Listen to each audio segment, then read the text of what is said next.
lost all control. Gravity is all that I know. She's over me. She's over me. She comes in with her hypnotic dance. She holds me here with only a glance. She's over me. She's over me.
Ladies and gentlemen, boys and girls of all ages, I welcome you to the Friday edition of the Paranormal Portal.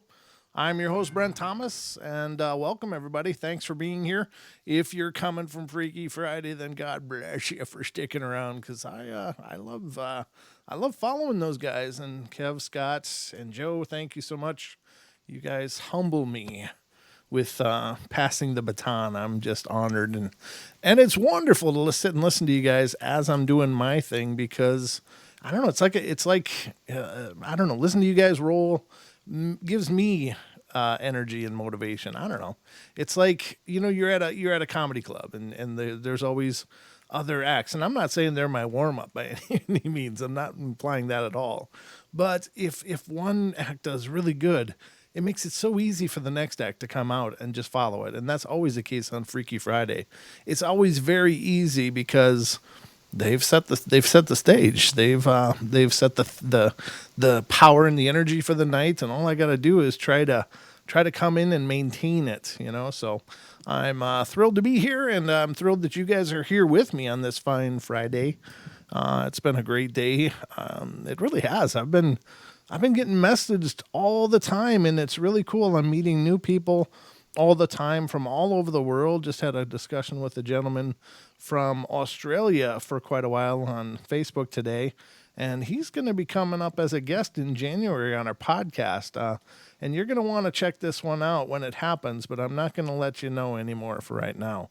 But I will tell you that, just getting all these messages and hearing from all you guys out there, it's been really fun. It's been really cool. And I'm just so thrilled that, you know, I'm hearing the kind things people are saying. And every once in a while I get a real douchey comment and stuff on YouTube. But that's to be expected. And I think that that's probably a good sign, because I think if all you hear is the good stuff, if all you hear is the flowery, like, oh, you know, you're great, it feels good. But I mean, you know, in the real world, there's always some douchebag out there.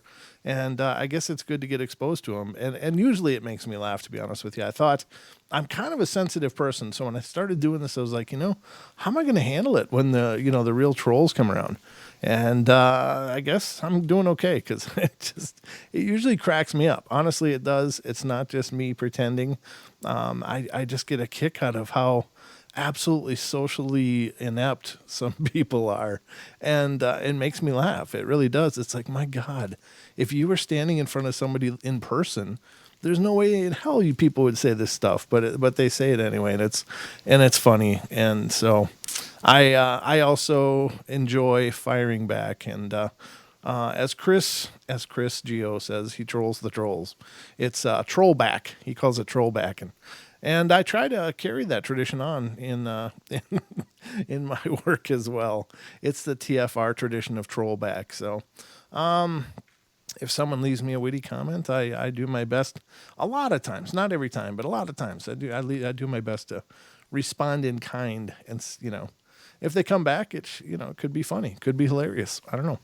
But anyway, guys, welcome to the show. Of course, during the Paranormal Portal, the phone lines are always open, but the phone number for the Paranormal Portal is not the same as it is for TFR.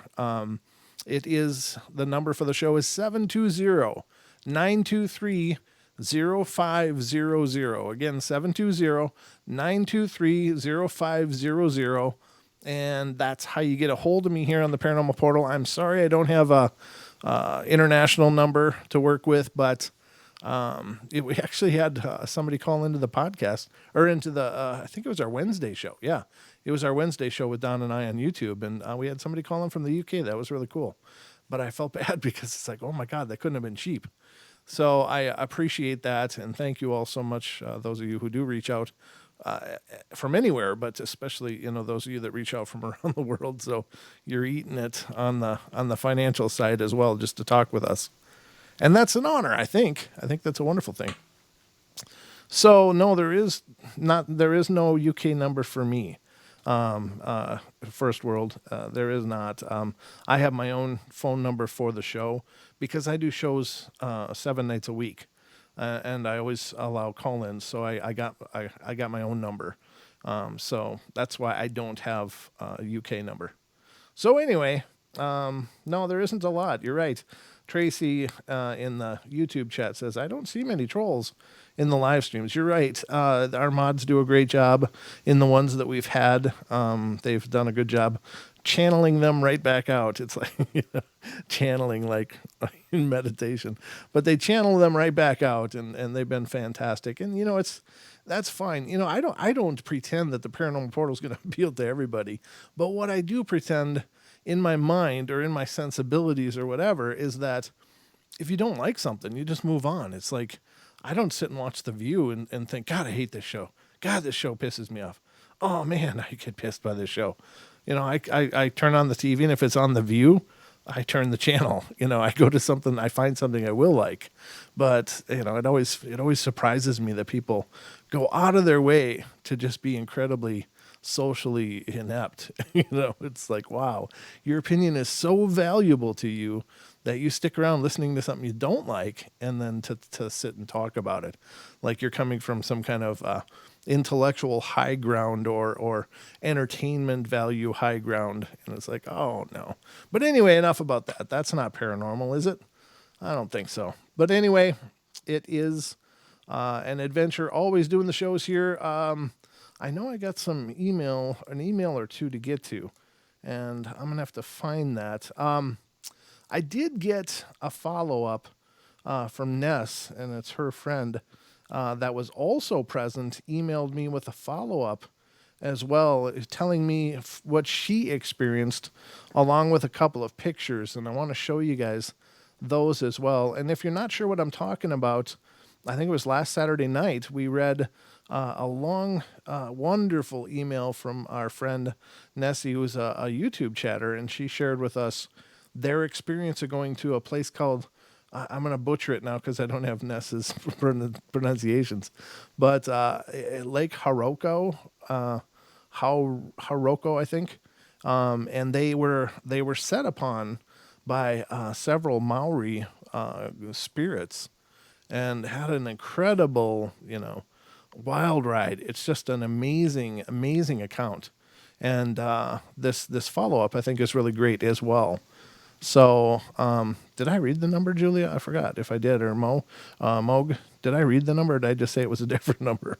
The number is 720-923-0500 if you want to call in. 720-923-0500. Just in case I forgot to read it out after I said it was a different number. I don't know. It's the way my head works. It's kind of scary in here sometimes. But I'm used to it. You guys may not be. So I want to get to that one, but I'm looking as well because we had one more. Yeah, here it is. Let's see. Oh, I got a few of them, I guess. I think, yes. Okay, so the first one I have is, let me just look ahead. Okay. This is really cool. I'm trying to see what name they wanted to go by here. I don't want to read people's names if they don't want their names out there. Oh yeah, This is, I think I already read this though. I think this is, let me just scan this for a second. Because if I did, I didn't remember to drag it out. No, I don't know if I did or not. No, I think this was this was this was an addendum. I'm sorry, guys. I should have been more prepared here, but I didn't. I thought I had read this for a minute, and I just wanted to be sure rather than be redundant. But I'll just read it. If I've read it before, you're going to hear it again because that's how organized I am. So this is coming from a chatter on our YouTube, but it goes by the name of Taco Violator. He says, I just wanted to thank you. Well, at first he opened it up and said, hi to the most awesome podcasters ever. That was so funny. I mean, I appreciate that. And then he gave me a Supernatural sticker of Dean, from the show Supernatural, saying awesome. That's really cool. I just wanted to thank you again for reading and taking time to hear my stories. I have one more, and this one truly scared the poo out of me. I thought you may want to hear it, and it was late February night, and I lived in an older house built in the 70s. The backyard was absolutely full of trees. We had 5 pine trees and multiple maple and other types of trees. The back room where I had my computer set up was for internet surfing, bills, and computer stuff was in the back southeast of the house. We had an old single pane glass windows in the house, and the trees outside of the house were very close to the windows, but not close enough to bump it. But they were close. The tree that was closest to the window was barren of leaves and had large, dying branches. The lowest branch was about 6 feet off the ground, and during this particular night, I was up late around 12:40 to 1 a.m., and the light in the room was an old-style single light in the center of the room. It didn't give off much light as it was old, and the bulb was a low-wattage light bulb to help with the electrical bill. As one would expect with horrible windows, the sounds from outside were really easy to hear. It was a blizzard outside this night, and the wind was strong, and the snow amounted to around 6 inches by morning. And I was watching YouTube videos and started to get a strange feeling of something watching me. My wife was asleep and the dog was as well, and I shrugged it off. The feeling came back stronger than ever, so I turned my head to look out the window, and to my shock, I saw what appeared to be 2 headlights, similar to a Jeep's headlights, dead still outside the window. Dead still outside of the window. Okay. With the epidemic of drones going on, I immediately thought drone, but a drone doesn't have 2 huge lights and cannot fly in a blizzard. My arm hair stood up as I stared out the window and stared into those yellowish lights. All I could think of was, no way, impossible. The lights didn't project any beam or source into the house or reflect off of the window or blowing snow. I quickly stood up and grabbed my pistol, as I had a family to protect. I ran out of the garage and out the back door in my sweatpants, shirtless. I ran outside into the blizzard to see what it was, and nothing. Simply nothing. No drone, no lights, no person, nothing. Needless to say, I didn't sleep well at all that night.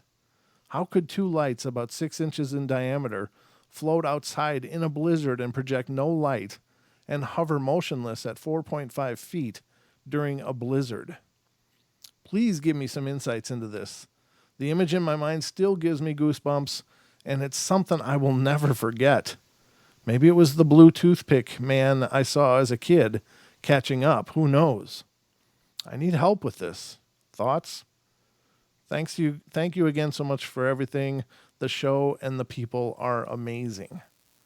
And that's just really cool. I don't know. It's so hard to know. I mean, you think about things like a Sasquatch, a Bigfoot. Their eyes are not 6 inches in diameter, though. I mean, they are said to have huge eyes, but that's more like, our eyes being like a golf ball and their eyes being maybe like, I don't know, what the hell's just bigger than a golf ball. But they're not like softball size. They're just bigger than ours, but maybe not extraordinarily so. But what would make 6 inch lights appear to float outside your window in perfect unison.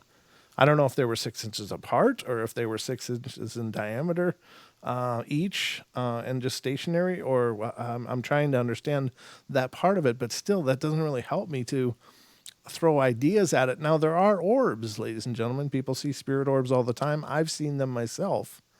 Could they float motionless outside of a window in a blizzard? I believe so.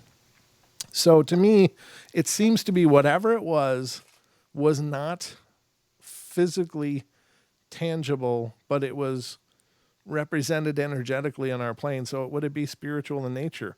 And to me, that's where my mind goes personally.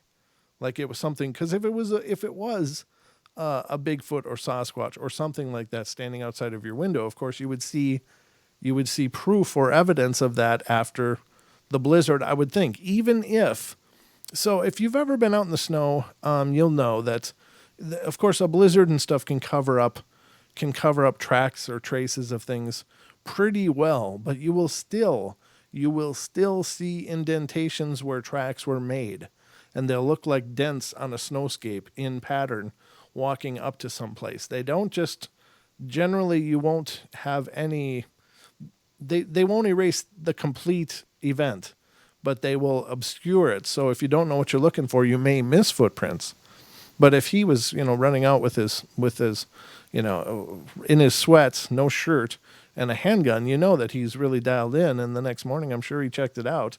So you will generally see where the snow was packed down. You'll see these divots in the blanket of snow from a blizzard or from something, from a wind.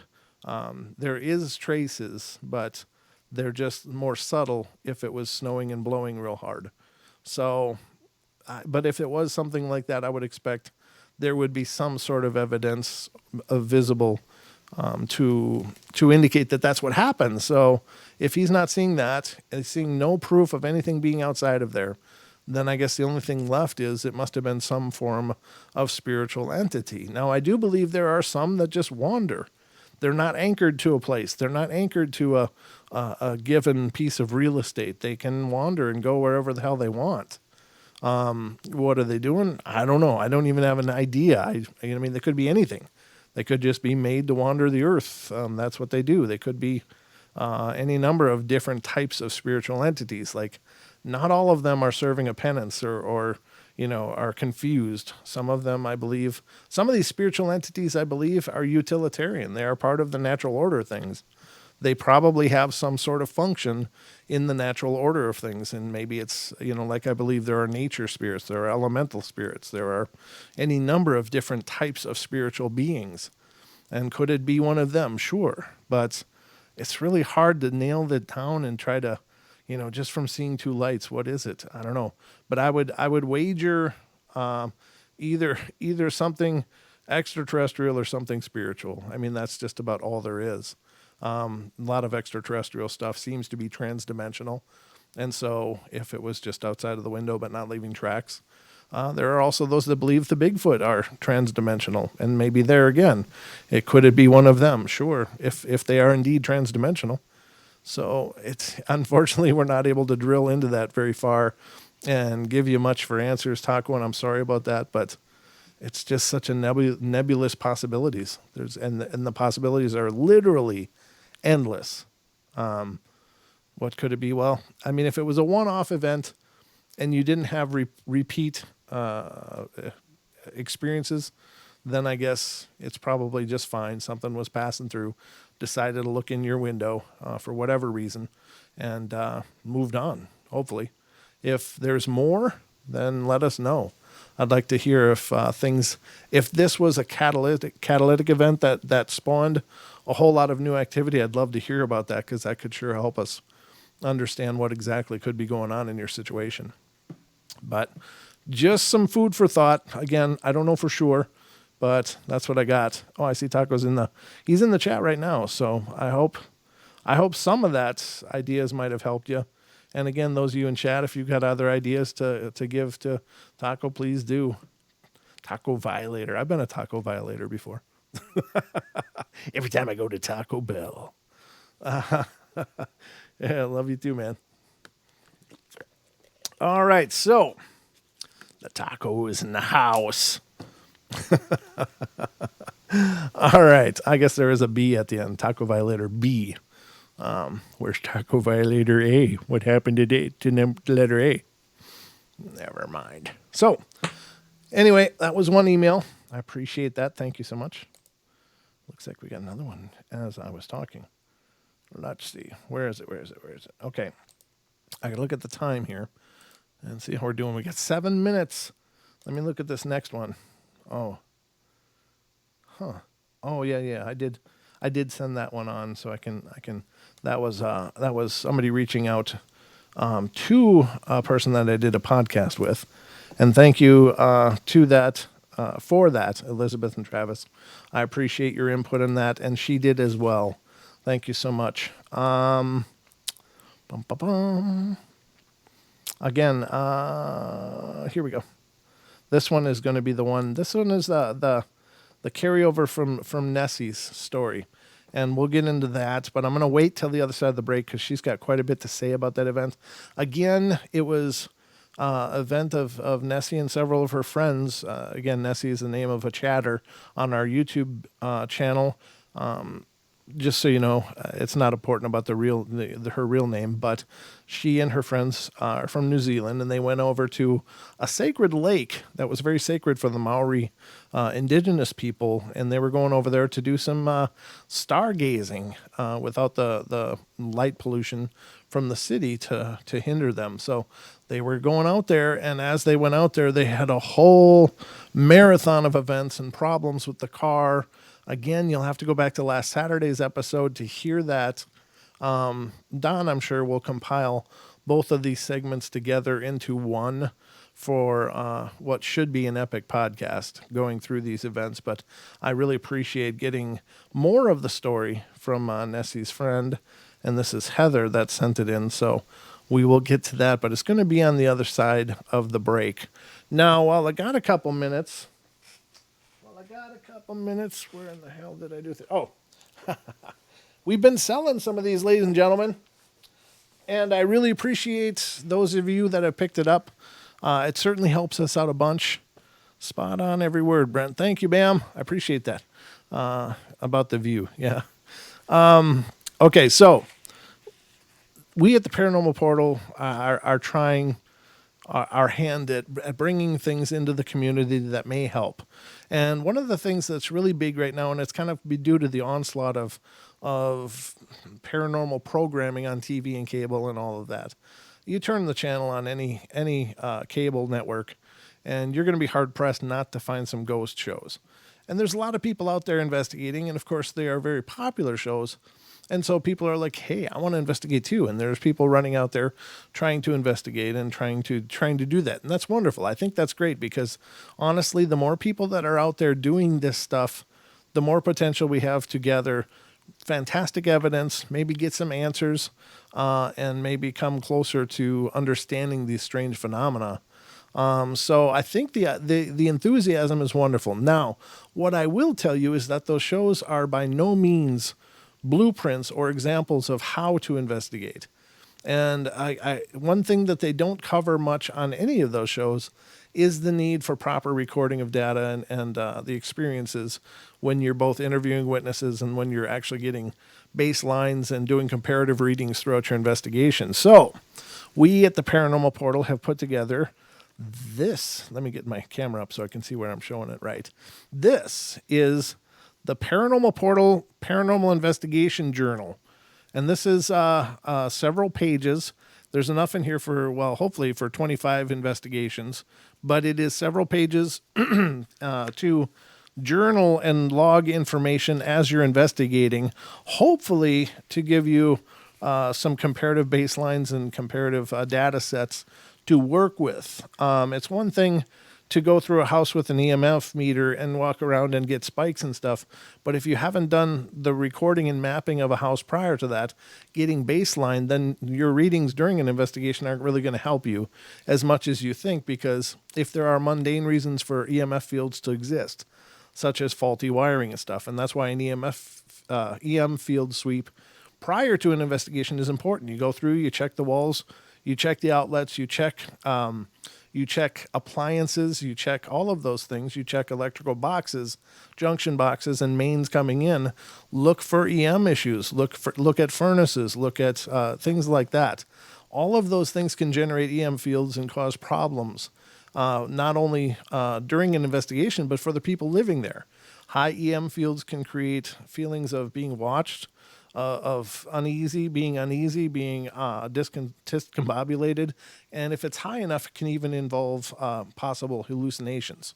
So something like that is important to baseline read and do some prior investigating to make sure that the area is well documented prior to jumping in there and trying to elicit responses. That's one of the reasons we put this together. It is available on Amazon. I will show you the page right now, as a matter of fact. But people have been picking them up. I've been getting messages about that, and I really appreciate that because we think it's a great idea.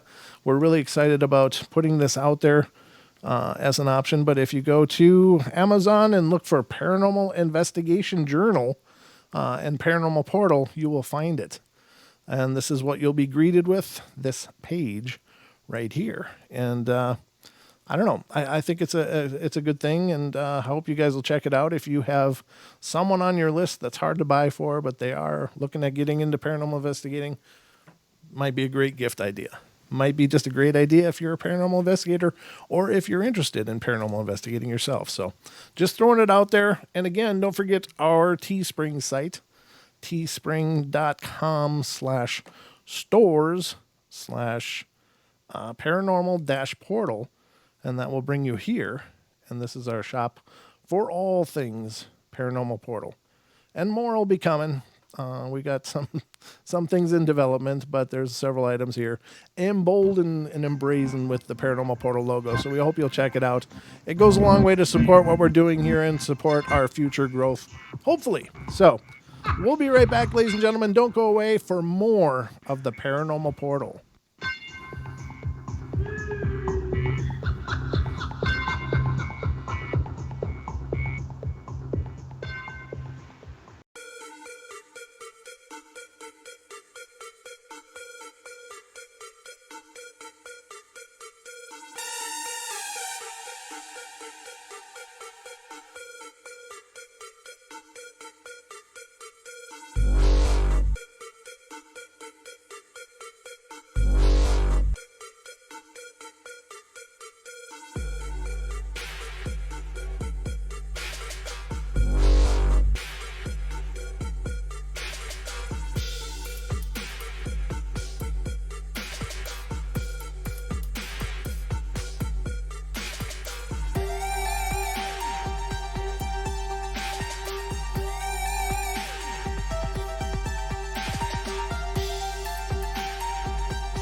Frequency Radio.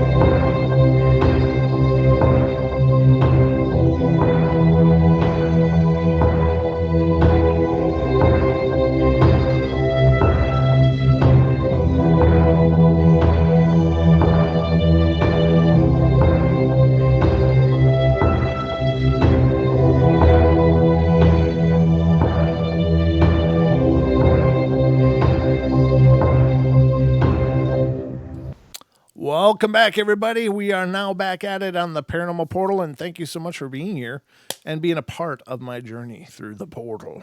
I'd hate to do this alone. Welcome back. All right, so I got some more email stuff to get through, and I hope you guys will recall. Brent, I hope you are chipper tonight. Yeah, I feel real chipper.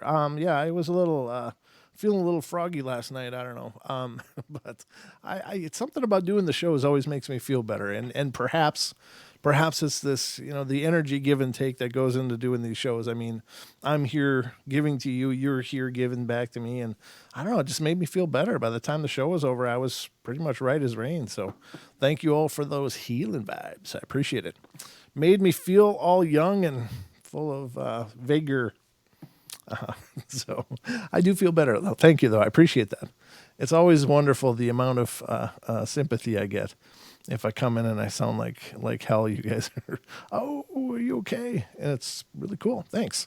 I appreciate it. It means a lot. So, as promised, again, I want to refer to Nessie's email that she sent in that we read on Wednesday's show. I think it was Wednesday. Maybe it was last Saturday, but no, it was last Saturday. Last Saturday.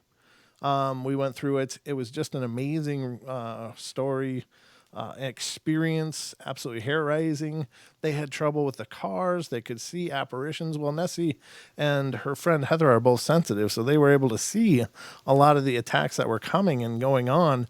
They could see the apparitions that were doing it, and they were Maori warriors that were attacking. And now, interestingly enough, they got through this, and they ended up talking to the Maori elders who helped them understand more, and they went out.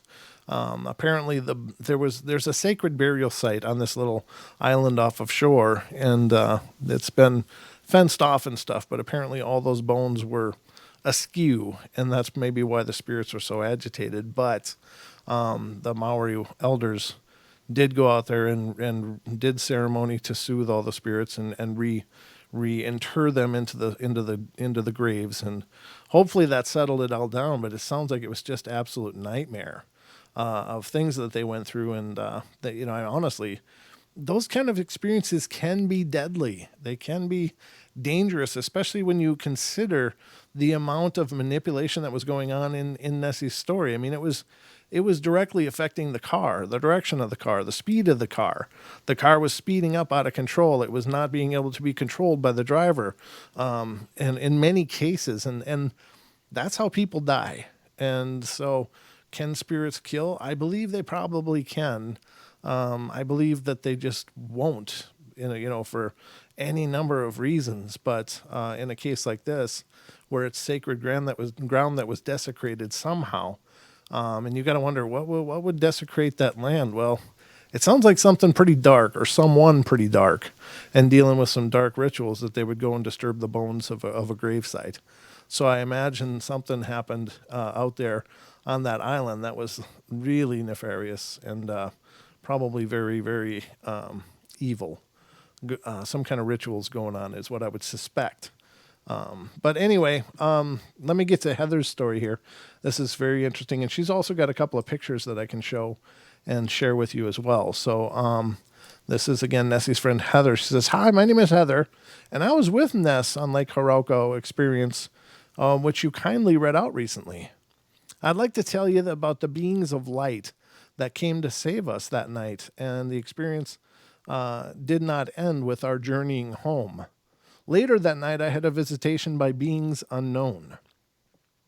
Ness has told you much about what we experienced that night, and while she was in the front seat, staring out into the darkness as Jay attempted to negotiate the narrow gravel road in the dark, and I was in the back seat with my eyes closed, not in terror, but asking for help. Ness and I are both psychic mediums and accustomed to speaking with our ancestral and guides. That night, I knew in my heart that we needed all the help we could get, and we needed it fast. I closed my eyes and went above my guides and ancestors and went straight to the ascended master that I communicate with for the big stuff. I could see him standing there as he always does, and I mentally asked him to give us the strength we needed to survive. And he turned away. A few seconds later, under intense mental clarity, I saw an luminous blue-white light about 50 yards in diameter surrounding our car, and 4 beings of light appeared. They were about 8 feet tall, and 4 stood with inked hands over the roof of our car. Or with linked hands, rather. Linked. My apologies. At that moment, I heard Jay say the car was driving itself, and he had no control. I kept concentrating. With each lurch of the car, I could see the upper half of the Maori warrior fly horizontally and strike the car. A being of light would simply brush him away. After a few kilometers of this, I was growing mentally tired, and I let the image go. We should be all right now. No sooner had the words left my mouth, and the car stopped dead. Maybe not, I said. Jay yelled, "Keep doing what you're doing." If you could see what I could see. I don't want to know. Just do it. I resumed, and the car started again. As Ness explained, we all survived to tell the tale, but there was more. I left Ness's house and returned home at around 1 a.m. I made a cup of tea and went to bed. I was dozing when someone startled me. My eyes flew open, and there standing beside my bed were 2 beings of light, but not the same ones. There were 2, one about 5 feet tall and the other about 4 feet tall, and they wore luminous white robes that glow, and where there should be a face was total blackness, blacker than black. And I felt as if I was looking into a black hole in the universe. But I felt love radiating from them and knew that I was safe. We stared at each other for about 5 seconds, and then my mind thought, "Who are you?" And they vanished. To make sure I wasn't dreaming, I got up and turned on the light and made another drink, this time a strong coffee. I have attached some sketches I did as I sat up drinking my coffee and basking in that loving feeling that remained in my cottage after the beings had visibly gone. The first is the Maori warrior that chased our car. The second is the pre-Maori chief that warned us about the bones. The third is the princess who sat beside me in the car. And the fourth is the beings of light that appeared by my bed.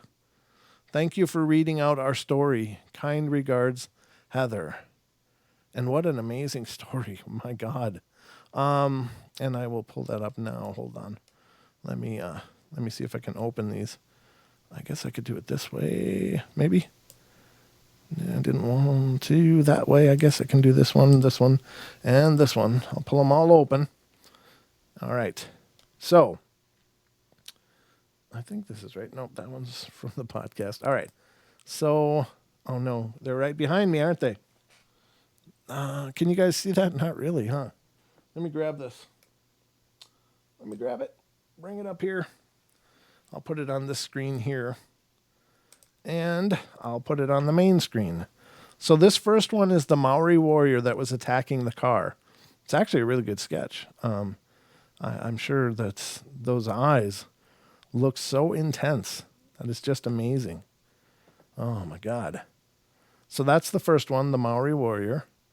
And then here is the second one. What was this one? Oh, this is the pre-Maori that was warning them about the bones. And he was apparently sitting on top of the princess's grave or whatever, warning them about the bones in the middle. There's that one. I don't think these, I can't scroll from one to the other because I didn't set them up into a file. but I'm doing it now. So that's and then there's this one, which is, this is the princess. Maori woman buried cave. And I don't know what this says, Puka Heart or something. But this is the princess that appeared in the car as they were driving. And I think that's incredibly interesting. And then the beings of light, which are these, the two beings of light. And here's, of course, the black, vacuous, blacker than black space. But they emanated love and light and peace. So, I mean, obviously they aren't negative entities. They're very positive. But she said that during the course of the car trip, there were 4 giant ones about 8 feet tall. And so these are the 5 and the 4 foot one respectively. But I wonder if they were, I don't know. I can only guess. But I wonder if they showed up to cleanse the energy after such an event. Perhaps there was some residual dark intentions for them, as the unsettled spirits were probably attacking them in many, many ways that night, not just physically or spiritually attacking the car. I'm sure that there was lots of attacks on the individuals as well. And I suppose this could have been in terms of cleansing, because she had the feeling of love and peace, and it lasted even after she got up. So it seems as if she was maybe cleansed in that experience. But yeah, how powerful is that? That is just amazing. And thank you so much, Heather, for sending those in. I really, really appreciate it. I appreciate not only the sketches, but more information about the story. I think that is absolutely fascinating, and had to have been absolutely terrifying. I couldn't imagine. I guess in a case like this, ignorance is bliss, because if you can't see it, you don't have to react so strongly to it. But and you can ignore it maybe to a degree, but obviously the car was going haywire, and for the J guy driving, that was probably enough, was just the intensity of that moment. But can you imagine if he was trying to drive the car and could see these things attacking as well? That is just, I couldn't imagine. I just couldn't imagine. So very cool.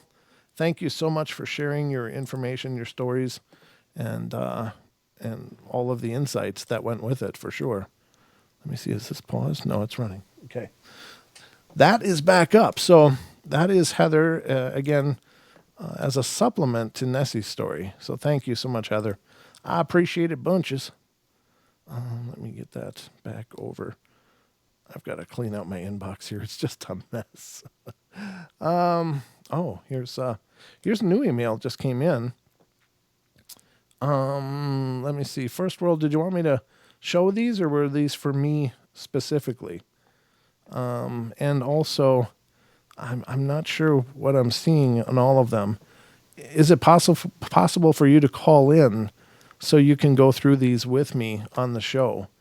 I don't know if I can display them and do any justice to what is going on in these frames, but if you could call in, and that could be you.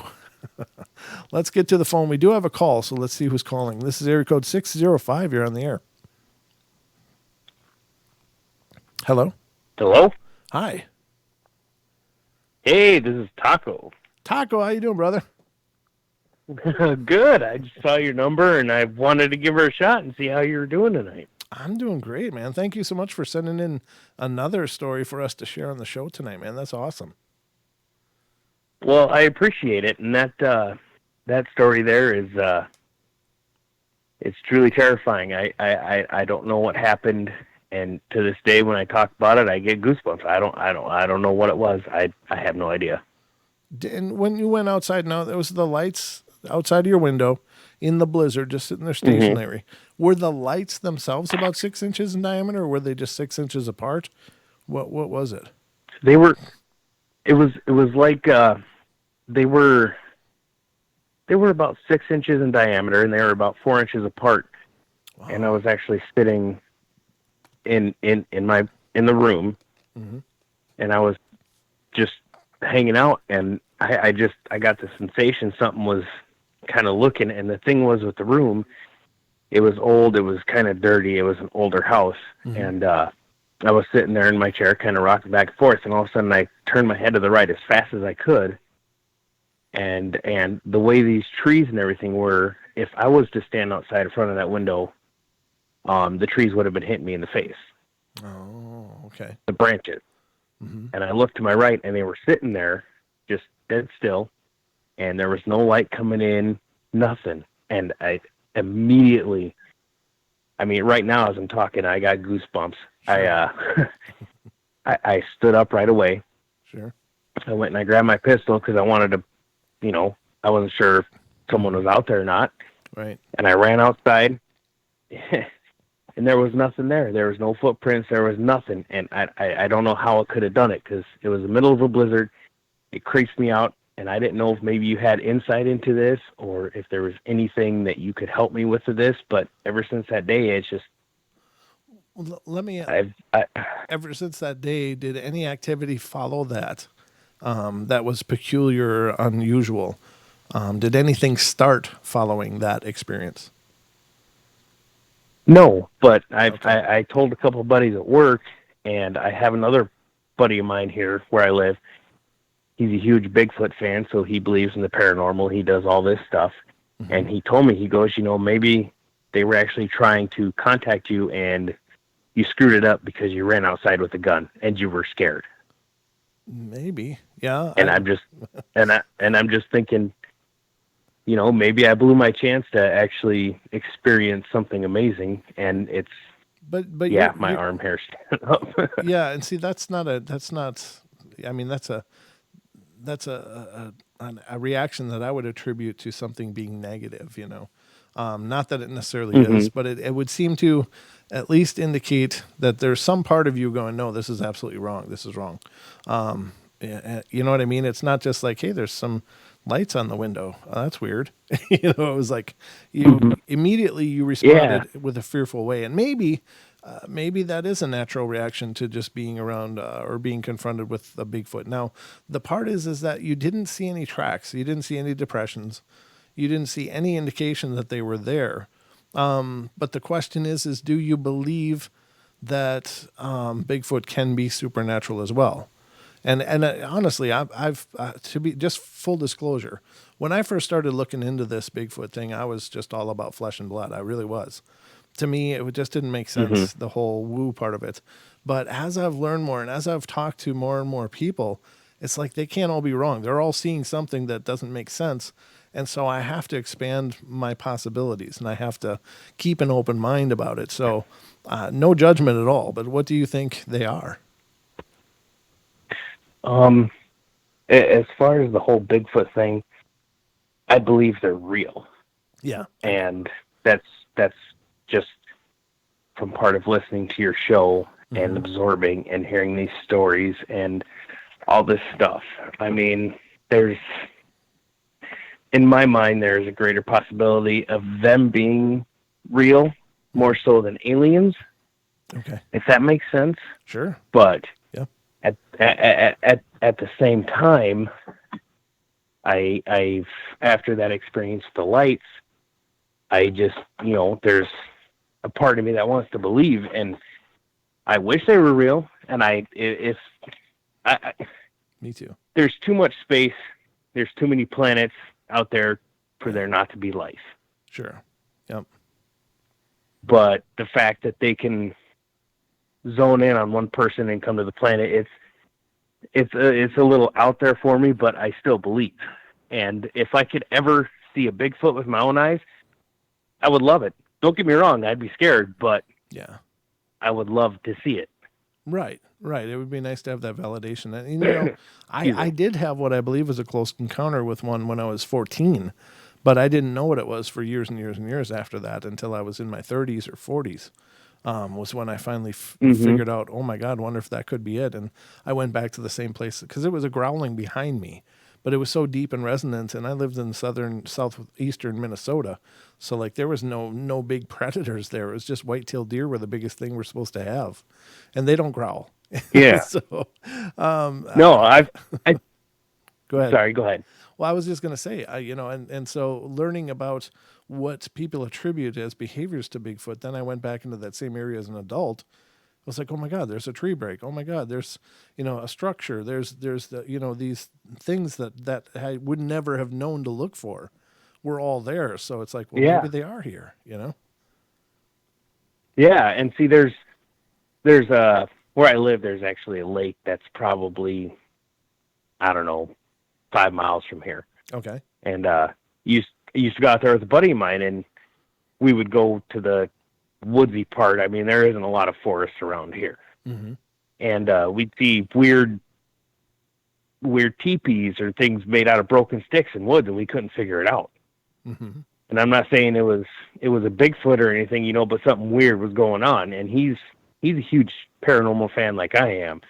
And I'm actually going to tell him to listen to your channel because you are amazing. I'm sorry. Oh, thanks, brother. It's beautiful. You have a very naturalistic and very straightforward thought about everything. I've listened to some other ones and it's just not as compelling. But anyways, off that whole fact. Uh-huh. No, keep going. Back to what You can keep going on that if you Sorry, want. go ahead. You can keep talking about that other stuff. No.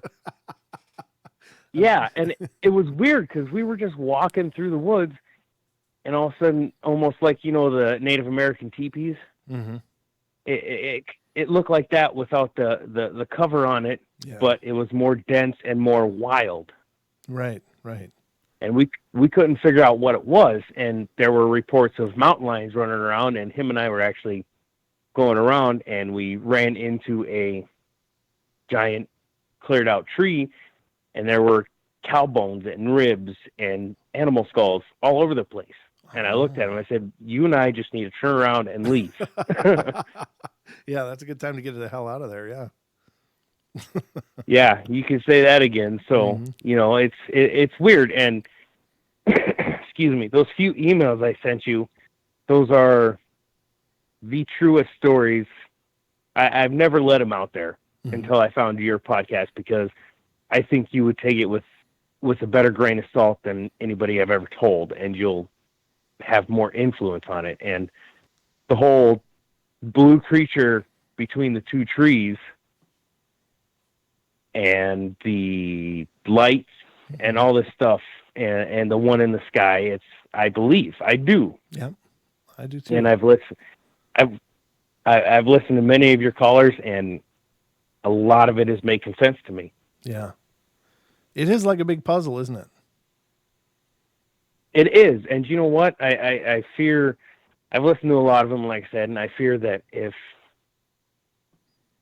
the government or whoever it is concealing all this, if it all came out, there would either be mass hysteria and chaos, or there would be a world full of acceptance and half chaos. Right. So either way, I think that it would turn out, it would be indifferent. Right. No, so I'm sorry. You're great. I mean, you're great, brother. It's very curious. I wish I could tell you, like, whatever it is.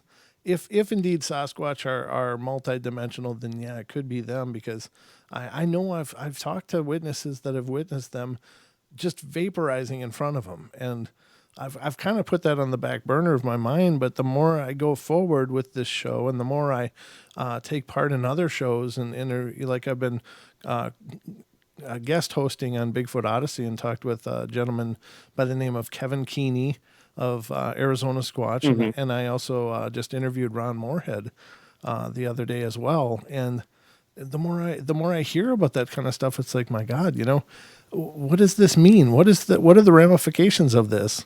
And it just makes you redefine reality. And I guess that's a good thing, because I don't think if we live in a vacuum, that's a good thing. But it just makes me wonder. Yeah, it's true. And my biggest fear is I believe that I know how corny this may sound, but all life is precious to me. Mm-hmm. No, I don't like it when I hit a rabbit. I'm not going to go cry about it, but it's like, yeah, of course. Right. Whatever. Life is sacred. If life is I'm sacred. sorry, go ahead. No, life is sacred. I agree with you 100%. yeah, so if Bigfoot is proven 100% true, somebody captures one live or they kill it or something like that, I fear that the evil in mankind is going to wipe them out just to be like, oh, look at me, I got this, just leave them the hell alone. Let them be, I that's agree. the way I feel about it. I do too, and there's one constant that seems to come up in all human development is that we tend to destroy what we love, and as soon as people find out that the Bigfoot is real, are there going to be tens of thousands of more people going out and tromping into the wild places and pushing these beings that have chosen our absence, out of the places that they can forge a life, and what does that mean? Then what happens? So I'm concerned about those very things, brother. Yeah, I feel you.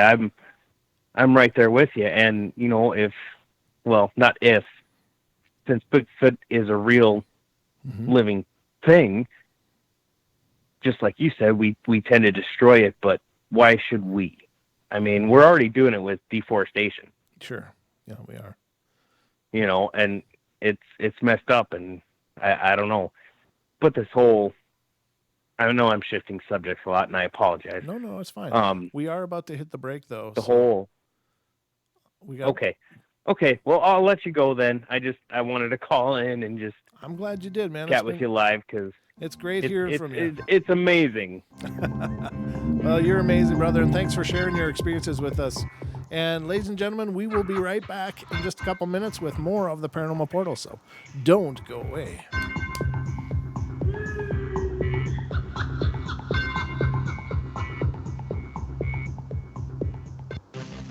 Truth Frequency Radio is your #1 source.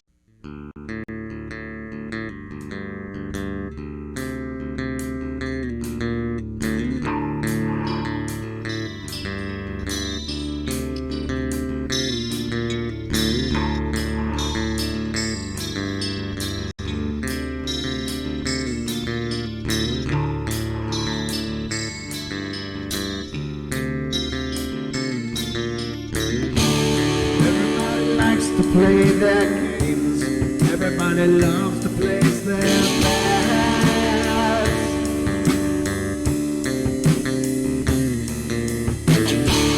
They don't understand the price I paid. They don't care to comprehend.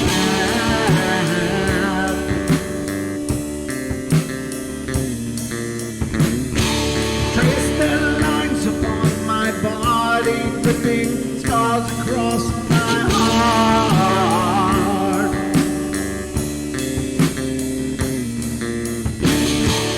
Raging anger pours inside me as their lies keep falling apart.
Carol Ann is not like those she's with. They're attracted to the one thing about her that's different from themselves. Her life force is very strong. It gives off its own illumination.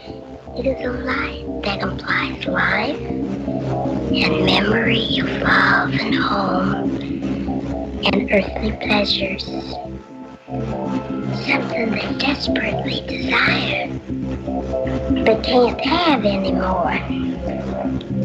Right now, she's the closest thing to that. Poltergeists are usually associated with an individual. Hauntings seem to be connected with an area. A house, usually. Poltergeist disturbances are of fairly short duration, perhaps a couple of months. Hauntings can go on for years.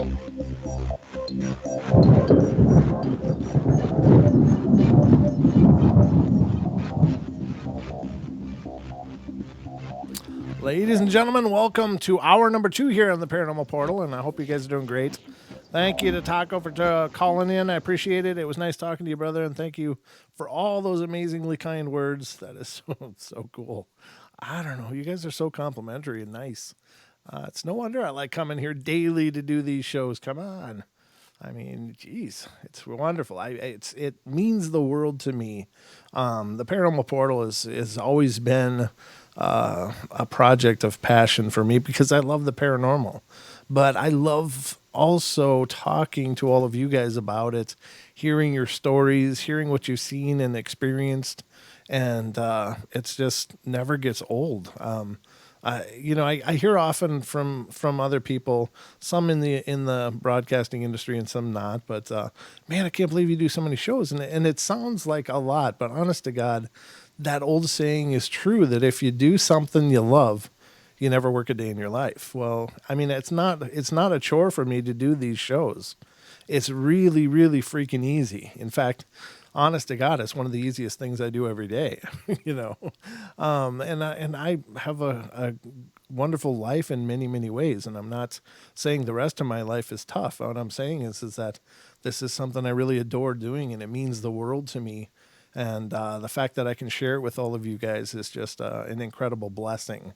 And I owe the TFRlive.com Truth Frequency Radio owners, Chris and Cherie Gio, a great debt for that, because they made this all possible. I could not have done this without their giving me a shot, giving me the opportunity to bring my show to their network first, which has then spiderwebbed off into the YouTube world, as well as now the podcast.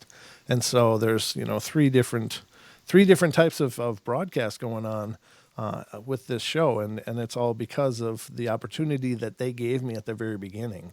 The fact that it means something to all of you out there as well, I mean, it's just incredible. It's just the most amazing feeling in the world to do something that people appreciate. And so, I mean, what's not to love, right? So, I mean, honestly, I do a lot of shows because I love doing the show.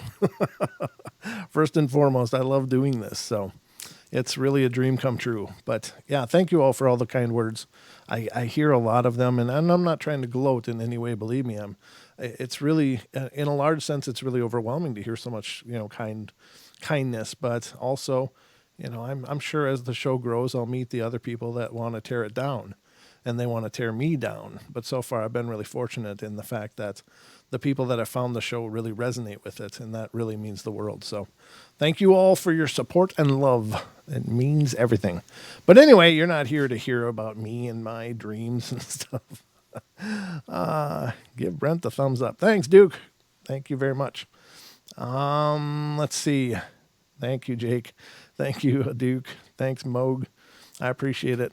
Give me those likes. Give me them. Give me them. I need some likes. Like me now. I'm just kidding. All right. I mean, I hope you do, but I don't mean to demand likes, but it's nice when they come. First World, if you're still out there in the chat, let me know what you want me to do with this. I think these pictures are very intriguing, but I can't tell what's going on in these pictures, and without you representing them, I don't want to put them on the show until I have a chance to talk to you about them or have you on the show to describe what's going on in these photos, because they look amazing just on face value, but there's not enough information for me to present them in the fair light for you. So please call in if you want me to put them on the air. I will, but I'm going to need your participation. So thank you. Okay, let's see where we are now. We are. Let's see. Where are we? Who am I? What's my motivation? I still got windows open that I meant to close. I have not watched the Witcher series yet. I see that it's on Netflix. I just saw an advertisement on Twitter about it, and so I'm excited to get an opportunity to do that. Have any of you guys seen that out there yet? It looks like it's going to be good. I haven't seen it, though. Oh, did Don come in? No, he's not in here. I saw Jake say long. Of course, Jake and Adam are both Blue Line Bigfoots. They're just extraordinarily talented, funny people, great gentlemen, and we're going to have them on the portal in the very, very near future. I got to coordinate with them, but we'll get them on to talk about their experiences and their research and all the things that they're up to, because they're just some really interesting guys. Very eclectic and interesting. So, but they did a spoof of Don and Wes, and we showed it here on the portal. Wes Germer, of course, from Sasquatch Chronicles, and Don, as if they were in the same room together. And Jake did the greatest Don impression I've ever seen in my life. It still cracks me up. It was so funny, but he calls him Long Don Beard. And it was the funniest thing I think I've seen in forever. Oh, God, I laughed and laughed. Oh, that was so classic. Well done, Jake, by the way. And Adam, of course, you too. You did a great Wes. Don't get me wrong. That was a brilliant Wes as well. But you guys were wonderful, and I appreciate you guys being so supportive to the show as well. I didn't get Disney yet. I didn't get Disney Plus yet. However, I know now that I can. The other thing is when you give to Super Chats, I got to wait till the next month to get anything that's contributed to Super Chats. So it's like a month delay when contributions come through Super Chat. So maybe next month. Maybe I'll get it in January, about January 20th, because that's when I'll get paid for whatever comes into Super Chat between now and then. So anyway, thank you so much. But I will make sure to get it, because I know the Minion will love the Disney Plus as well. He'll absolutely adore that. So anyway, let's see. I suppose I wanted to talk about this. This is something we covered in a podcast recently, and it's a very, very interesting subject. Well, first I want to talk about some Yowie stuff from Australia. I just got a link from a gentleman that is down in Oz. His name is Brad, and he sent us this list. He says, I don't know if there were any Yowie reports in my state of South Australia, which is a very dry state, similar climate to California. Thought they were up in tropical Queensland where Cade's hood, but came across this with some good sightings. Thought you'd like to read it aloud. Yeah, I think that sounds very cool. Brent, you should have a Paranormal Portal PayPal. We do, Aussie. We got one. It's right up. If you're looking on YouTube, it's actually up in the upper right hand corner is the PayPal.me link. If you want to donate directly to our PayPal, that's PayPal.me/Paranormal Portal, and it's up in the. Let me get the screen up so I can point at it appropriately. It is up here, up in that area. It says donate, and that's where it is. So there it is. If you want to donate that way, that's always a possibility. But thank you. We appreciate it. And thank you. I appreciate you suggesting that. But we got it.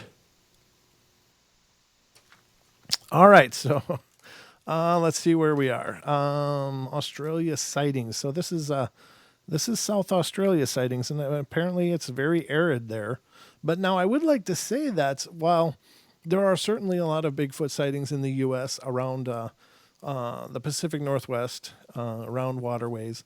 They are believed to use waterways as navigational paths. In other words, they follow stream beds and river beds as part of their navigational route when traveling. How people know that, I don't know, but I guess they must find more evidence near waterways than away from them, so they extrapolate that they must use those as travel routes. And it makes sense because generally speaking, rivers maintain a course unless there's some kind of natural catastrophe of some kind that may reroute the river. But, it seems to be pretty concrete. Yeah, thank you, Duke, for putting that up there. I appreciate that. Yeah, well, that's what I was going to say, Duke, is that there are plenty of reports coming out of Arizona, out of New Mexico, out of a lot of arid areas of the U.S. And that to me is really incredible, including Mexico, which to me suggests not only, well, I guess what I would like to say is that these Bigfoot and in its family tree of other types of Bigfoot around the world, they are everywhere. They are in Arctic climates. They are in huge high mountains. They are in deserts. They're in swamps. They're in forests. They're in jungles. They are represented in every environment that our planet can conjure. These things are not only living and surviving, but it seems that they're thriving. So they are by far the most I don't know if it's adaptable, I guess is the word I'm looking for. They're the most adaptable creature on the face of the earth. There's no other creature that exists, including mankind. Now, some people may say, well, people live everywhere too. Well, yeah, they do. But what do? We build walls. We put up ceilings. We put heaters in, and we put air conditioners in, and we make things. We just bring our comfort to wherever we go. We don't survive in those places. Maybe an ancestors of ours did, but that's long since been lost to our distant past. We now don't, and probably couldn't. If suddenly, it's that whole doomsday idea. If suddenly the grid went down, I'm here to tell you that the population would go down about 99% in about the first year. We would be much smaller. I'm sorry. We would be a much smaller presence on the face of this planet. Now, I do believe that people would survive and they would figure it out in a lot of places, but I think there would be a huge, huge astronomical casualty amount in that transition. It would be absolutely horrendous because we don't remember how to survive. I mean, you watch, and so here's, for instance, we turn on television. One of the earliest examples of this was Survivor Man with Les Stroud that I remember getting into. I'm sure there was more before him. But there's a man that is well versed in survival and how to last in emergency situations, in survival situations, with knowledge of disparate climates and regions and how to survive. But now the key word there is that it's survival. And if you watch any of his long-term survival shows, he would go in there at about, let's say maybe 170, 160. And when he came out, he'd be like 130. He would lose a large portion of his body fat. He would find pieces and bits to sustain him in order to get back to where he needed to get to. But he was not thriving. He was just surviving. And we seem to have enough knowledge to be able to survive for a period of time, or at least it's accessible. But, if he was going out there and gaining 10 pounds and, you know what I'm saying, in all these different climates, then, yeah, he would be, they would have to change it to Thriving Man instead of Survivor Man. Thriver Man. Sorry, that was corny and stupid, but so it is in my head sometimes. But you know what I'm saying? It's like he survives, but he also surrenders a lot of the excess that his normal life gives him. So he's very lean by the time he comes out. He's weaker, he's frailer than he was. But these beings are thriving. They know exactly how to survive and thrive in all of these disparate climates and regions, high altitude, low altitude, anywhere. So craziness. But They are represented everywhere on the planet, and therefore they are the most adaptable creature, in my mind, of any creature in the face of this world. So let's see what some of these stories are. Let's see if I can open one. Looks like it's going to hijack the link. Okay, it does. So I'm going to have to go back and forth a bunch. So this sighting is apparently coming from Loxton, Loxton, in southern Australia. It seems to be near Adelaide, a little northeast of Adelaide, or at least east of Adelaide, in the more arid region. And I'm not very familiar with Australian geography, so this is a lesson for me as well. But it says, I was driving on the Loxton Swan Reach Road. It's a road that's not used a lot, and there's about 90 kilometers between towns. And I've been driving for 30 to 40 minutes or so out of Loxton, and I looked ahead to see what looked like a man walking on the other side of the road and totally brown hair, or totally brown from head to toe. I thought, what the heck is this guy doing? And then the moment he saw me, he literally dived for the trees and bushes on the side of the road like I had absolutely frightened the life out of him. So I've driven very slowly up to where he dove into the bushes, and there's no sign of him at all. I pulled the car up and looked. The trees and bush was sparse, so it made no sense that I couldn't see him at all. He was gone. He was totally brown all over from head to toe, which was strange. We were 45 kilometers from the nearest town, and his reaction to see me was that he did not want to be seen. He just vanished. I'm pretty certain it was not a man. The terrain where I saw this thing was mainly farmland. There is vegetation along the side there of the road, here and there, but only for about 10 meters or so, and then it's farmlands. But as you get closer to Swan Reach, there's a national park that goes on forever.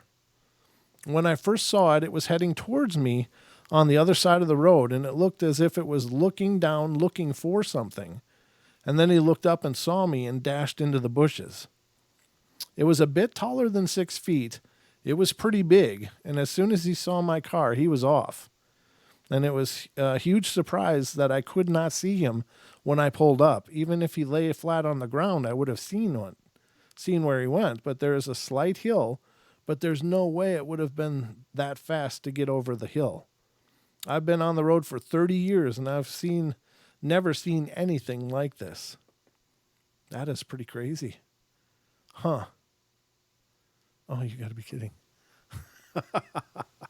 The site that I'm getting this from is a site that is actually is the gentleman that I was talking to earlier. Believe it or not, what are the odds that that would happen? That's the serendipities that I can't get my head around sometimes. So, out of the blue today, ladies and gentlemen, I get contacted by a gentleman from Australia, and he's like, "Hey, I listened to you interview Ron Moorhead on Bigfoot Odyssey. You did a great job. It was really phenomenal. Nice job, and it was a real pleasure to listen to." And I was like, "Wow, that's really cool. Thank you so much." And we talked back and forth. He goes, "You probably don't know who I am." And I said, I hadn't heard of this gentleman before, but his name is Dean. And he said, well, he heads up the first and biggest Yowie research program in Australia. And we got to talking back and forth, and this just happened. Now, unbeknownst to that, so I just got introduced to this man just literally 3 hours before the show. About 30 minutes before the show, the other gentleman who has no idea that I just talked with Dean, his name is Brad, and he said, "Hey, I never thought there were sightings in my area, but look, I found some, and if you want to talk about them on the show, go ahead." And he sends me a link. I click on the link. I'm like, "Oh, this is cool." I'm reading the link right now, and I look up, and whose site is it? It's the gentleman I just got done talking to, and who is going to appear on the show, on the podcast in January. I mean, what are the odds of that happening? This is the kind of stuff that really, even though it happens all the time, it still cooks my bacon. It's like, what are the odds of this could be? But that's just how amazing serendipity is. And that, to me, ladies and gentlemen, on a side note, complete side note, that's how I know in my life when things flow so seamlessly one into the other, and things just form and blend completely together. That's when I know that I believe that I'm on a good journey in my life, and my journey is going the way it's supposed to, is when one thing blends into another, and there's synchronicities between them. And it's that kind of stuff that just really makes me go, how in the hell does that happen? But there it is. And I just realized it now as I was reading that. I just got done talking to the gentleman who does that site. That's his research. And here I am with a whole different suggestion, a whole different link from a different person. So I don't know. It's that amazing serendipity of life that's it just is incredible. And it just it really makes you believe that, I mean, how can you not believe that there's something bigger going on? How can you not believe that there's a super consciousness to all of this? That it means something, and it's all important, and it's all profound, and it's all interwoven. And I'm sorry that I'm going off on a tangent here, but that just really just amazes me. And it just happened now that I made that correlation. I mean, what do you guys think about stuff like that? Have you ever had that happen, where your life just suddenly everything just blends together in an amazing way, and it's hard to believe that it's not scripted somewhere? I mean, it's like somebody's up there with a master plan, just going, okay, now this, now he's going to find out about this, and Jesus, it's just incredible. Oh, thank you, Aussie. I appreciate that. That's so sweet, man. Thank you. That is awesome, brother. I appreciate anything you guys can do. It sure helps a bunch, and it means the world. Thank you.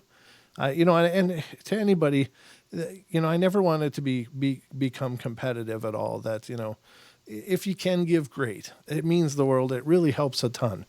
If all you can do is show up and be a part of it, that helps a ton too, and it means the world to me.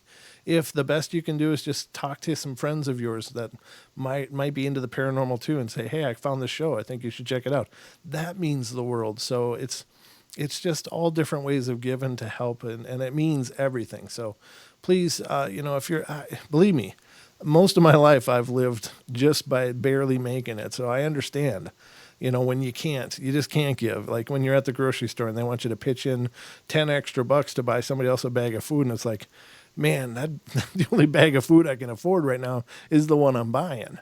So, I mean, I know, I completely understand. I get it. I've been there. I hope I'm never there again, but it's getting close sometimes. So, when that stuff happens, please don't ever think that it's expected, because it's certainly not, but it sure does help when you can. But yeah, those serendipities, man, they just really shock me. Let me look at the time here and see. We got 3 minutes until the break. So probably not enough time to get into another one, but we're almost in the last half hour already. Can you guys believe that? I mean, my God, where'd the night go? Oh, that is amazing. Yeah, that is exactly the person that I was just talking to. I just looked up to see, man, I should give credit to the site. And then I look it up and it says Dean Harrison's Australian Yowie research. There you go, ladies and gentlemen. How wild is that? Is anybody hearing me? Hello? Is this thing on? Hello? I'm just kidding.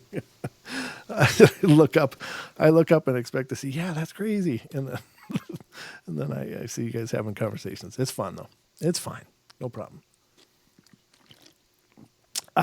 Bueller. Yeah, exactly. Yeah, I feel like Ben Stein up here. No, I love you guys. I love it that you guys talk and have a community in the chat room. That's really, really, really cool. And I'm really, oh yeah, of course, Taco. I appreciate you calling in, brother. That's awesome. I love hearing from you guys. I love hearing what you got to say. Makes my world go round. The participation is a huge thing. And of course, I can sit and talk into the mic all night long if I have to, but to me, it makes it so much more fun when you guys participate and call in and share your ideas and thoughts. But man, that serendipity is still tripping me. I mean, and it's happened to me thousands of times in my life. It's not like this is a new experience, but I never get used to it. I never get used to it when things just flow. And maybe that's 2020 coming. Maybe that's a sign that 2020 is going to be a phenomenal year for us all. I sure hope so. I know that a lot of people have been struggling in a really hard way for all of, for many years. And me among them, believe me. I mean, I've had my trials these last several years, and a lot of disappointments, a lot of frustrations, but I really believe we're on the verge of something really important, really powerful. And I think that, honest to God, I even think that the political stuff going on is a reflection of all that change. And it's also a reflection of a lot of people holding on to some old stuff and old ways. And I don't think it'll work in the new world that's coming, I don't think it'll all work. There can't be so much duplicity. And, we're just resonating beyond that now, I hope. I really hope so. At least a lot of us are. But anyway, that's the way it rolls. So we're going to go to our last break, ladies and gentlemen, so don't go away. And we'll be right back with the last half hour of show. If you want to call in, the lines are open, 720-923-0500. So I'll be waiting for you.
welcome back, everybody. We are underway here for the last half hour of the show, but we got another phone call, so let's see who's on the horn now.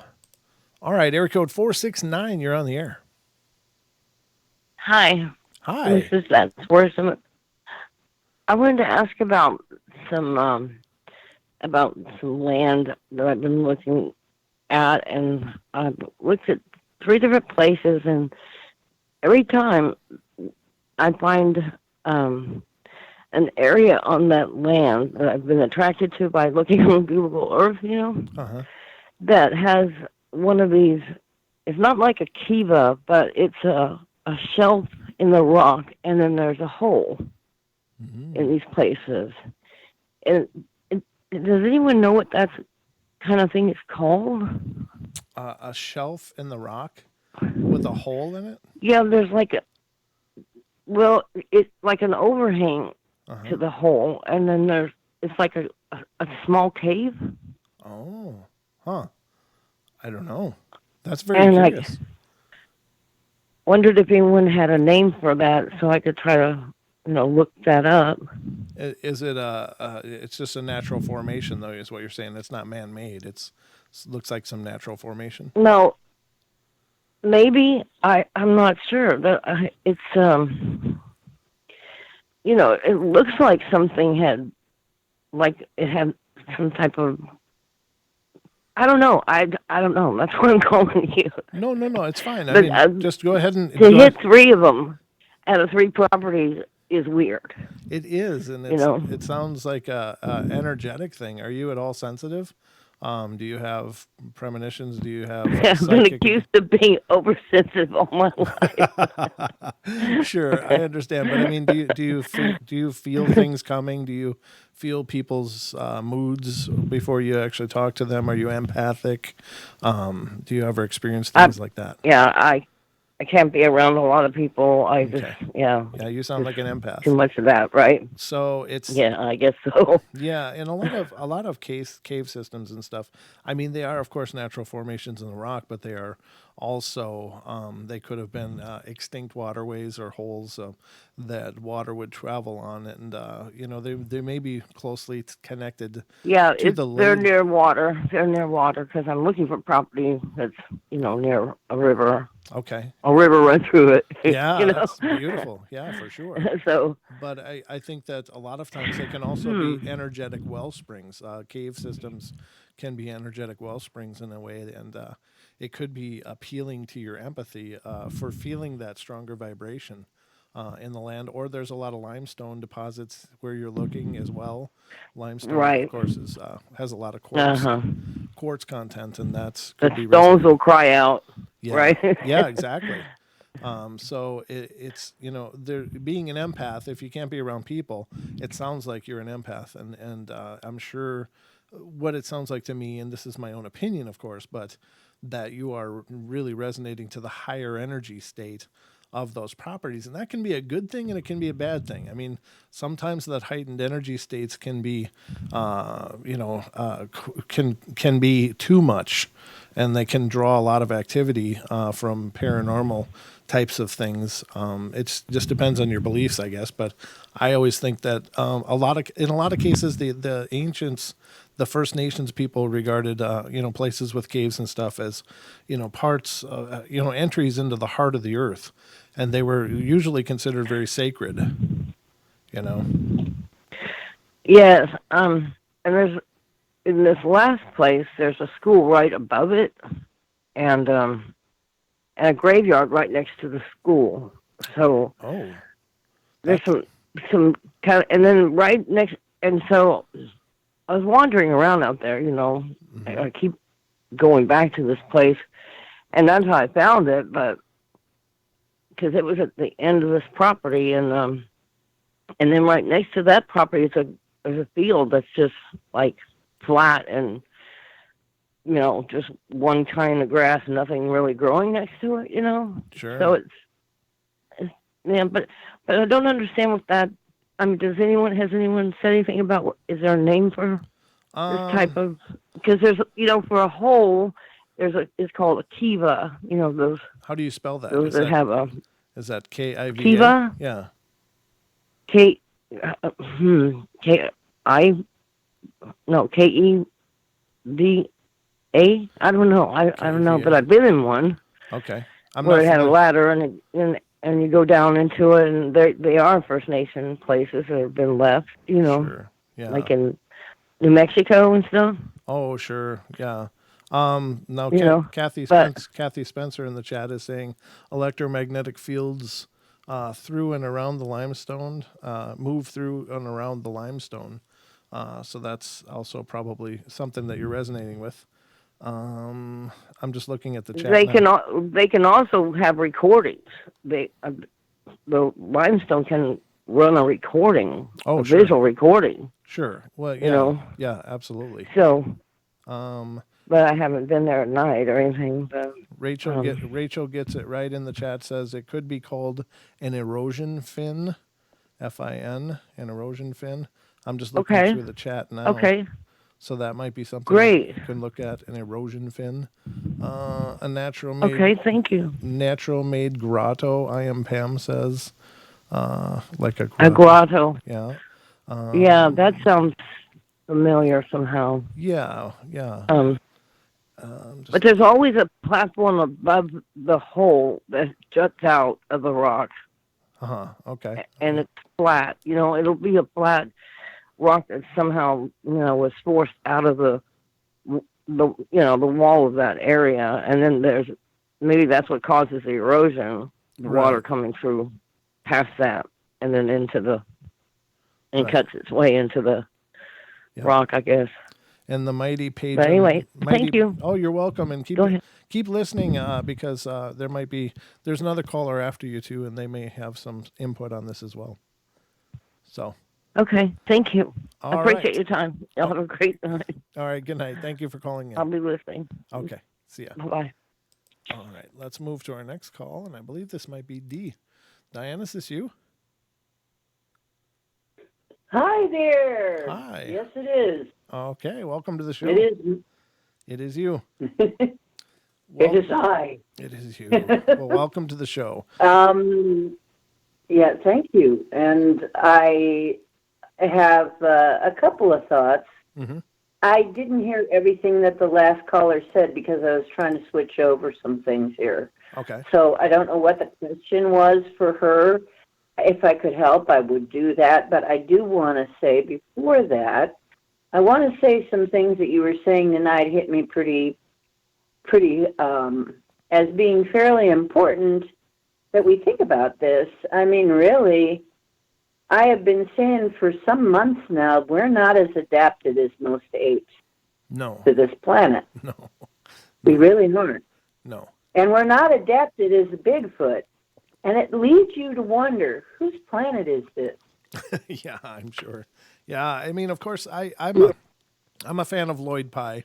And Lloyd Pye, if you, ladies and gentlemen, if you're not familiar with him, there's a video out there called "Everything You Know Is Wrong" by Lloyd Pye, Pye. And if you get a chance, check it out. And he talks about a lot of the genetics and stuff that are different for us versus natural fauna here. And it's very interesting. And I'm not saying that that's what you should believe, but I think it's good to look at all possibilities. But anyway, go ahead, Dee. I'm sorry. Yeah, I think that's a great explanation. Thanks for coming up with that, because that's exactly what I'm getting at too. I subscribe pretty much to a lot of that too. Is it really? He's the one that got me thinking. I knew everything was wrong. I mean, I knew that I was not getting the full story here about so many things. I mean, we even have a Dark Ages where we can't somehow know what happened all during the Dark Ages. We have so many missing bits of our history, bits of our past, bits of our family lineage, so to say. We have so many mysteries about us. Oh, for sure. We don't know hardly anything. Yeah, we don't. Really, when you look at it, we don't know who we are. We don't know what we are. We don't know where we came from, really. Right. It's all conjecture. It's all a bunch of, somebody wrote somewhere that this is what we did, and we believe it because when we're told it as little kids, that's the truth. And I mean, we even went through a period where if you didn't believe it, you'd get killed. And, you're tortured and killed. And, I mean, you still get tortured if you don't believe some of this stuff. Sure. And you're a kid in the wrong society. So, it's like, yeah, we don't know who we are. We don't know, for instance, that we're not invading Bigfoot. Yeah. That we're not what? What was that? That we didn't invade Bigfoot's planet. Oh, right. We don't know. Sure. Mm-hmm. We are not, I don't think we're from here. I mean, the more I hear about it, I don't believe we were from here, really. I think we are maybe hybrids. I'm beginning to believe we're probably hybrids. And it looks like it would have been maybe Mars, maybe, but probably somewhere else before Mars. And, I mean, I'm hearing more and more about that, too, is that they're finding bits of things on Mars, if they want to be honest about it. You look at some of the Mars pictures, I mean, people are doing a lot of work that way. And I think it's very important work, because I think understanding who we are and what our past really is really going to help us make the future what we need it to be. Because if we don't understand who we are or what we are, it's kind of hard to build a stable future. Because so far what we've got going is an unstable and entropic society going on. And by entropic, that of course means everything is designed to break, wear down, and generally screw up. Right. Because it's, and so if we want to get out of this entropic frame of this entropic society, it might really help us to understand who we actually are. Well, it's all valid viewpoints, of course. Everything is still, possible, I guess. That's one thing doing the show has taught me, that everything is possible. Anything is possible. I know. Even I have changed my mind about a lot of things. Like I changed my mind about Bigfoot, and I got to say thank you to the show for actually showing me that I probably have had Bigfoot encounters, not knowing what they are. Out in the woods, because I spent a lot of time out in the woods. Didn't know what that growl was. Oh yeah. Thought it was weird at the time, but nobody ever explained to me what it could be. But you just kind of put it in the back. You file it in the back and write it off. Because I used to lead hiking tours up and down the Cuyahoga River, and down in our woods there. I was probably very near them at several. I mean, I've seen structures like that, not knowing they were structures exactly, wondering what the heck happened here, what kind of storm made that. And I'm like, I look at this stuff, and when I finally see it, it clicks in my mind. And that's one of the values of a show like this, and the kinds of shows where we actually tell the truth and fess up to what's actually happened to us, is that honestly, maybe somebody who had an experience and didn't know what it was and just filed it away, and they listen and they go, wait a minute, I had something like that happen and I never knew what it was. Right.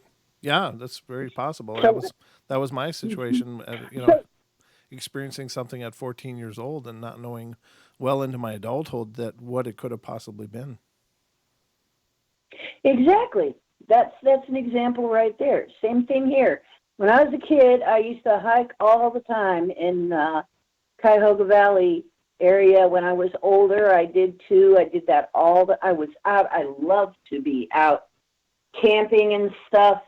And it was such a, how could I say it, cognitive dissonance.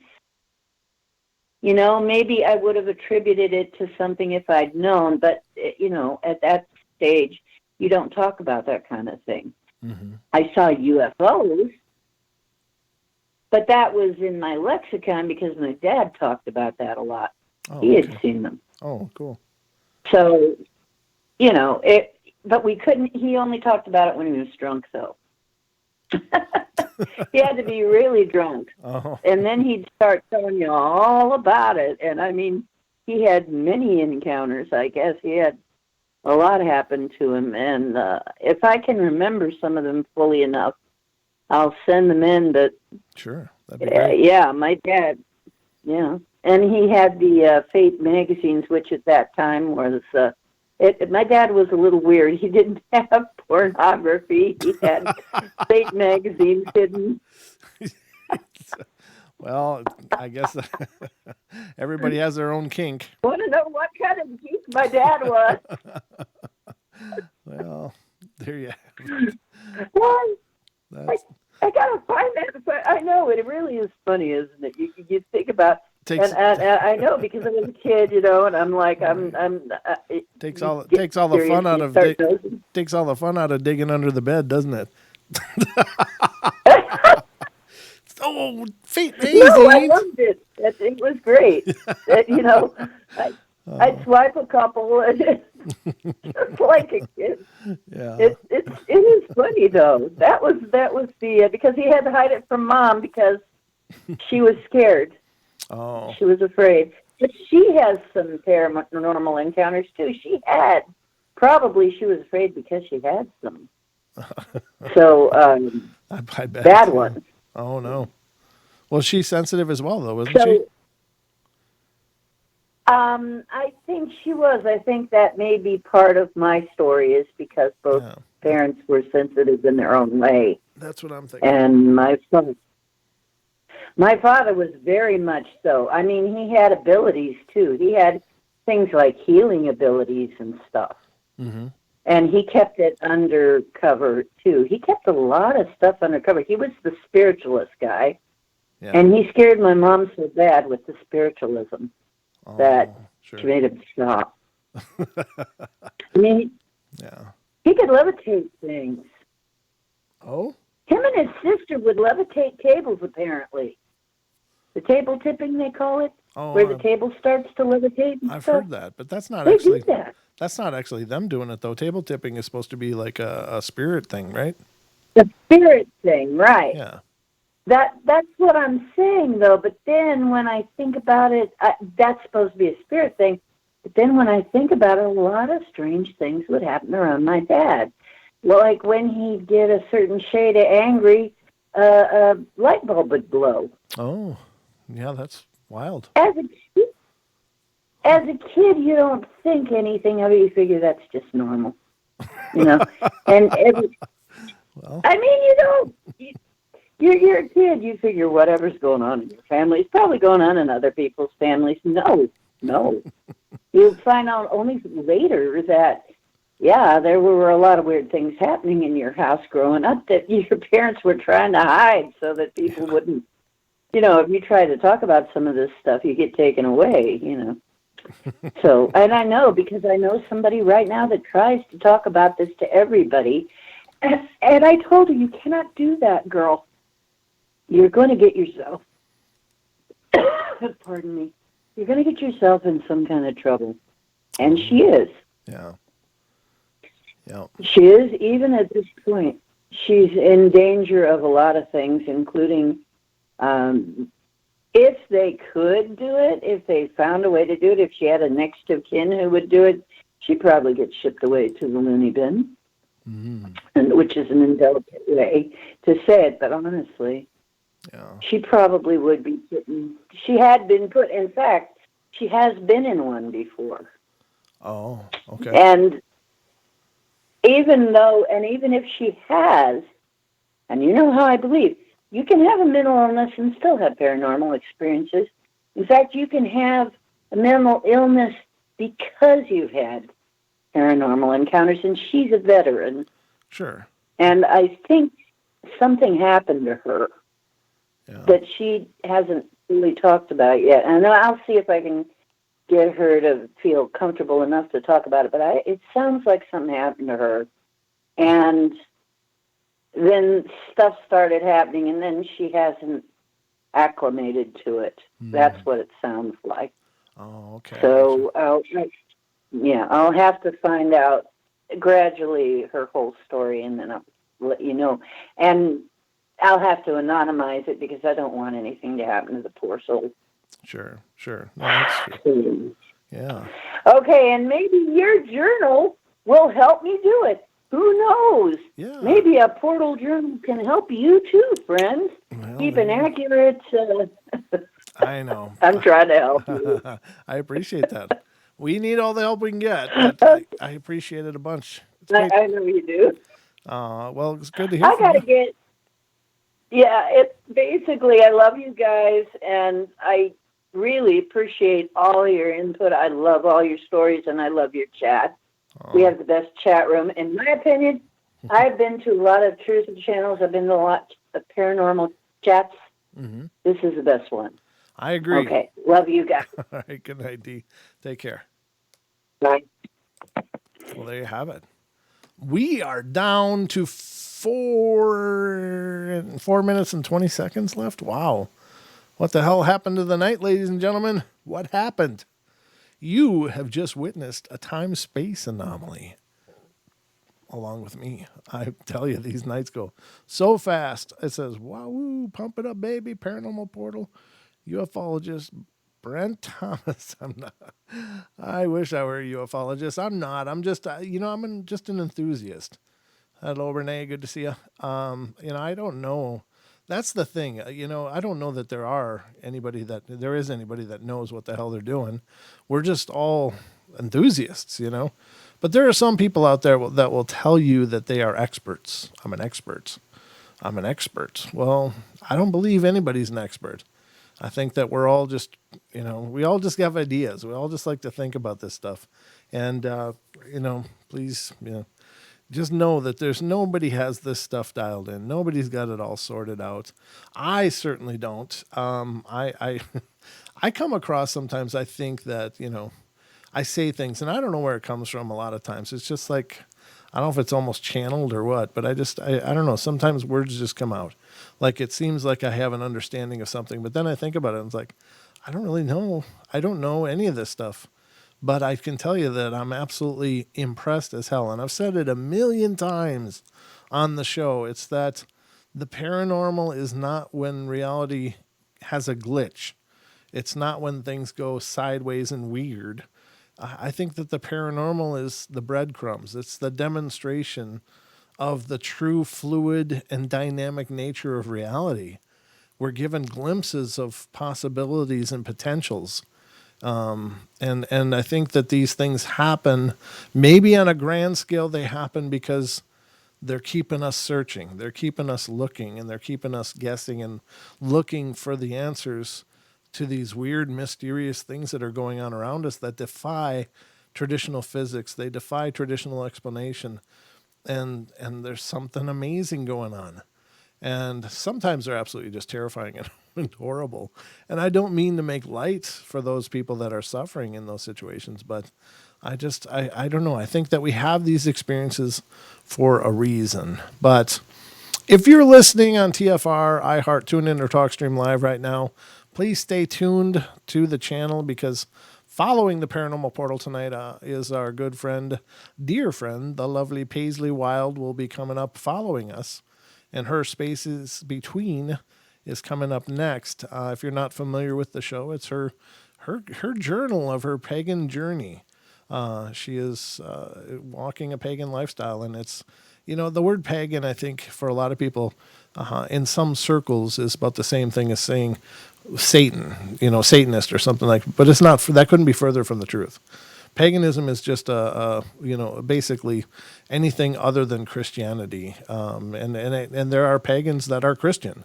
It's just a view of looking at nature as well, for inspiration, for healing, for balance, for energy, for so many things. And I'm no expert, so I don't mean to paraphrase it wrongly, but I think that a lot of people are scared of that word, pagan. Oh, geez, it's pagans. No, it's a beautiful thing. It's a beautiful path, and it's meant to connect people back to our natural source. It's not an ugly thing at all. It's not diabolical. It's just a lot of old wisdoms, a lot of old knowledges that have been forgotten and thrown to the wayside for whatever reason. So I'm not advocating or condemning. I'm just telling you that that's my beliefs about it. Believe what you want, but check out the show. She does a wonderful job. She's a dear friend of ours, and that's coming up next on TFR iHeart. Tune in and TalkStream Live. That'll wrap it up for us tonight, ladies and gentlemen, on the show. Thank you so much to everybody. Thank you to all of you who have helped and given and shared the news about the portal, spread the word. Don and I will be back tomorrow night for another fun-filled episode into the Paranormal Portal. I hope you'll join us then. But that's about all I got for you tonight. I love you all. Be good, be kind, be nice. Take care of each other. Help each other out. Find the magic in every day. And remember to laugh as much as you can. I love you guys. Have a great night. And I'll be back tomorrow. We'll see you then.